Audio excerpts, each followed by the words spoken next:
करोड़ों की ठगी का शिकार हुए मुलायम सिंह यादव के बेटे प्रतीक यादव क्या अखिलेश यादव देंगे भाई का साथ? और क्या इस मुश्किल घड़ी में अपर्णा भी अब अखिलेश से मदद मांगेंगी या फिर योगी के आगे ही गुहार लगाती रहेंगी? दरअसल इस समय एक बार फिर से मुलायम परिवार सुर्खियों में आया है और इस बार सुर्खियों की वजह बने हैं प्रतीक यादव।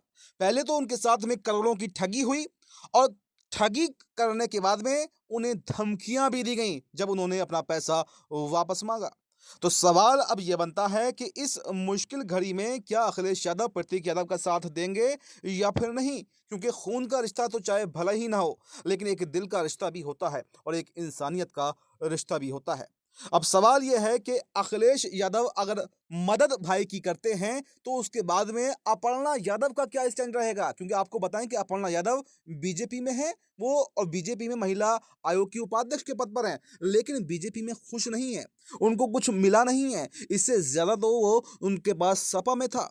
तो सवाल यह है, काफी समय से चर्चाएं भी थी कि अपर्णा यादव की वापसी समाजवादी पार्टी में हो सकती है। तो क्या अपर्णा के पास में ये एक बेहतरीन मौका है?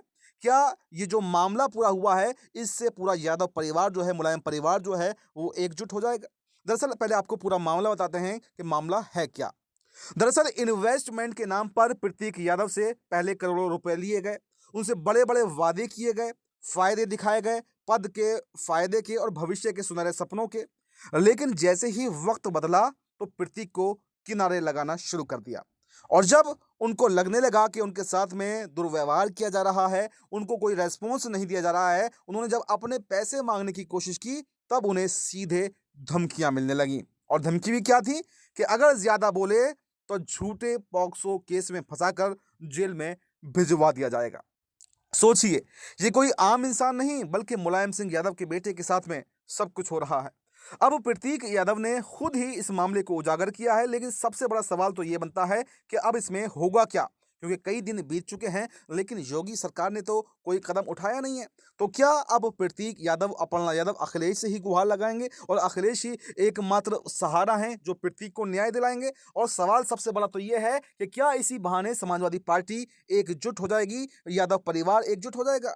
क्योंकि एक और प्रतीक यादव जिनके साथ में अपर्णा यादव हैं जो खुद बीजेपी में है, लेकिन जैसा कि मैंने आपको बताया कि कुछ भी उनको ना कोई राजनीतिक जमीन नहीं मिल पाई है, ना मंत्री पद मिला, ना संगठन मिला, और यहाँ तक कि उन्हें एक बार भी चुनाव तक नहीं लड़वाया गया। हालांकि चर्चाएं तो हुई थी कि उनको चुनाव लड़वाया जाएगा, लेकिन आप इसी से समझ सकते हैं कि आज अपर्णा यादव का क्या हाल बीजेपी के अंदर हो रखा है। वहीं दूसरी तरफ अखिलेश यादव हैं जो अब प्रतीक या अपर्णा के खिलाफ अब तक एक भी शब्द नहीं बोले हैं। तो क्या वो सामने आकर अब प्रतीक का साथ देंगे? अगर अखिलेश यादव इस मौके पर प्रतीक के समर्थन में आ जाते हैं तो एक बात तो साफ है कि अपर्णा यादव फिर बीजेपी छोड़ देंगी, बीजेपी में नहीं रखेंगी, क्योंकि वो तो खुद ऐसी अपॉर्चुनिटी तलाश कर रही थी, कोई ऐसा मौका मिले जिससे बीजेपी को छोड़ा जाए। लेकिन ये शायद भले ही उनके पति के साथ में ठगी हुई हो, लेकिन एक मौका तो अच्छा मिला है, एक अपॉर्चुनिटी तो मिली है समाजवादी पार्टी में जाने के लिए।